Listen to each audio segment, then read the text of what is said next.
Bismillahirrahmanirrahim. Assalamualaikum warahmatullahi wabarakatuh. Sebelumnya perkenalkan, saya Rima Amalia NIM 51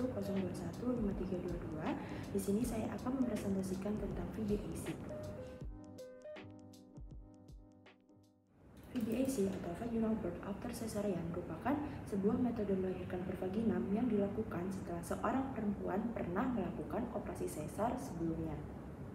Terdapat kriteria seleksi pada wanita yang akan melakukan persalinan dengan metode VBAC, yaitu bekas seksio sesar 1 atau 2 kali dengan insisi uterus segmen bawah transversal, di mana insisi uterus segmen bawah transversal ini meminimalisir terjadinya kejadian ruptur uteri. Kemudian secara klinis, panggul adekuat atau imbang. Kemudian tidak ada bekas ruptur uteri atau bekas operasi lain pada uterus. Kemudian tersedianya dokter untuk monitoring persalinan dan seksio sesar emergency. Kemudian sarana dan personil anestesi siap untuk menangani seksio sesar emergency, di mana waktu tanggap seksio sesar emergency yaitu kurang dari sama dengan 30 menit. Adapun kontraindikasi dilakukannya VBAC yaitu terdapat kontraindikasi untuk dilakukan persalinan pervaginam, kemudian adanya operasi sesar klasik sebelumnya, kemudian insisi uterus berbentuk T terbalik, kemudian adanya riwayat ruptur uteri sebelumnya, kemudian ketidakmampuan fasilitas perawatan kesehatan untuk melakukan operasi sesar darurat, kemudian adanya riwayat seksio sesar 3 kali atau lebih. Menurut Alaran, terdapat hal dasar yang perlu diperhatikan dalam VBAC. Yang pertama yaitu identifikasi pasien, di mana pasien harus sesuai dengan kriteria seleksi. Kemudian yang kedua yaitu informed consent, di mana pasien diberi penjelasan rencana pertolongan persalinan dan penandatanganan persetujuan oleh pasien maupun keluarga. Kemudian persiapan pemantauan ibu dan janin dalam persalinan. Kemudian yang terakhir, yang keempat adalah persiapkan sarana operasi bila gagal dilakukannya VBAC. Terdapat faktor yang mempengaruhi keberhasilan VBAC. Ada faktor yang meningkatkan dan ada faktor yang menurunkan.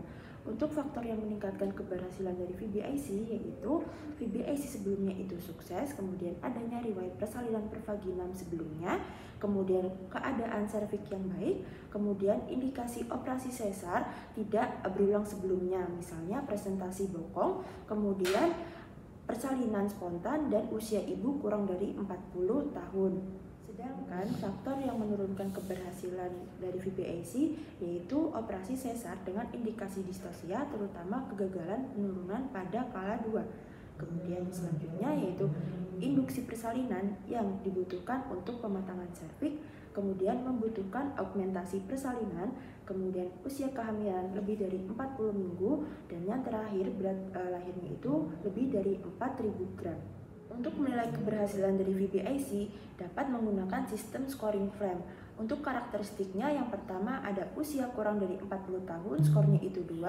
Kemudian yang kedua yaitu riwayat persalinan pervaginam, di mana sebelum dan sesudah seksio sesar itu skornya 4, kemudian persalinan pervaginam sesudah seksio sesar skornya itu 2, kemudian persalinan pervaginam sebelum seksio sesar skornya itu 1, kemudian tidak ada riwayat persalinan pervaginam skornya itu 0, kemudian yang ketiga alasan selain partus macet pada seksio sesar sebelumnya itu skornya 1, kemudian yang keempat yaitu penipisan serviks saat datang, di mana jika penipisannya itu 75% skornya itu 2, penipisan 25-75% skornya itu 1, dan penipisan kurang dari 25% skornya itu 0.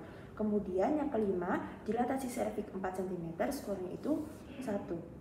Kemudian untuk interpretasi skor Flam sendiri yaitu skor 0-2 angka keberhasilannya 49%, skor 3 angka keberhasilannya 60%, skor 4 angka keberhasilannya 67%, kemudian skor 5 angka keberhasilannya 77%, kemudian skor 6 angka keberhasilannya 88%, skor 7 angka keberhasilannya 93%, dan yang terakhir skor 8-10 angka keberhasilannya 95%.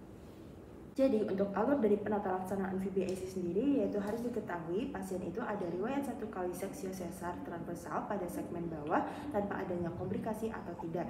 Jika tidak ada dan pada kehamilan tidak ada komplikasi dan tidak ada kontraindikasi dilakukan persalinan pervaginam, maka pasien tersebut bisa dilahirkan secara pervaginam atau VBAC, di mana sebelum VBIC harus dilakukan terlebih dahulu. Yang pertama yaitu konseling antenatal, kemudian pemantauan dan tindakan intrapartum, kemudian yang terakhir konseling induksi dan augmentasi. Nah, jika terdapat komplikasi pada riwayat seksio sesar transversal, maka bisa dilakukan seksio sesar elektif. Kemudian jika terdapat komplikasi pada kehamilan juga dilakukan seksio sesar elektif, dan jika terdapat kontraindikasi dilakukan persalinan pervagina maka dilakukan seksio sesar elektif. Yang terakhir yaitu komplikasi pada VBAC, di mana komplikasi yang sering terjadi yaitu ruptur uteri, kemudian bisa terjadi kematian perinatal maupun kematian ibu. Kemudian untuk morbiditas mayor pada ibu seperti histerektomi, kemudian trauma saluran genitourinary, kemudian transfusi darah. Kemudian morbiditas mayor pada perinatal yaitu bisa terjadi asidosis pada janin atau pH tali pusatnya itu kurang dari 7, kemudian bisa terjadi HIE atau hypoxic ischemic encephalopathy.